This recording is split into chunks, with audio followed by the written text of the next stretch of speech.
Railway station पर एक भिखारी रोज आने जाने वाली ट्रेनों में यात्रियों से भीख मांगकर अपना पेट पालता था। एक दिन उसे एक सूट बूट पहने लंबा व्यक्ति दिखाई दिया। भिखारी ने सोचा, यह अमीर लगता है, जरूर कुछ अच्छा देगा।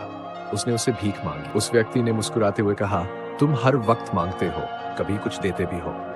भिखारी बोला, मैं तो भिखारी हूँ, मेरे पास देने के लिए क्या है? व्यक्ति ने कहा, जब देने को कुछ नहीं है तो लेने का हक भी नहीं बनता। मैं व्यापारी हूँ, लेन देन में ही विश्वास करता हूँ। अगर तुम मुझे कुछ दे सकते हो तभी मैं तुम्हें कुछ दूंगा। यह कहकर वह व्यक्ति ट्रेन में बैठकर चला गया। भिखारी उसकी बातों को सोचने लगा। उसे समझ में आया कि शायद वह इसलिए कम भीख पाता है क्योंकि वह बदले में कुछ नहीं देता।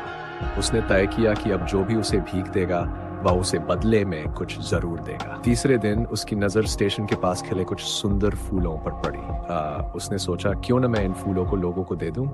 वह फूल तोड़ लाया और अगली बार जब किसी ने उसे भीख दी उसने बदले में एक फूल दे दिया। लोग मुस्कुराकर फूल ले लेते और अब ज्यादा लोग उसे भीख देने लगे। धीरे धीरे वह रोज फूल लाकर लोगों में बांटने लगा। उसकी भीख बढ़ने लगी। एक दिन वही लंबा व्यक्ति फिर से ट्रेन में दिखाई दिया। भिखारी उसके पास गया और बोला, आज मेरे पास आपको देने के लिए फूल है। उसने फूल दिए और बदले में पैसे लिए। व्यापारी मुस्कुराया और बोला, अब तुम भी व्यापारी बन गए हो।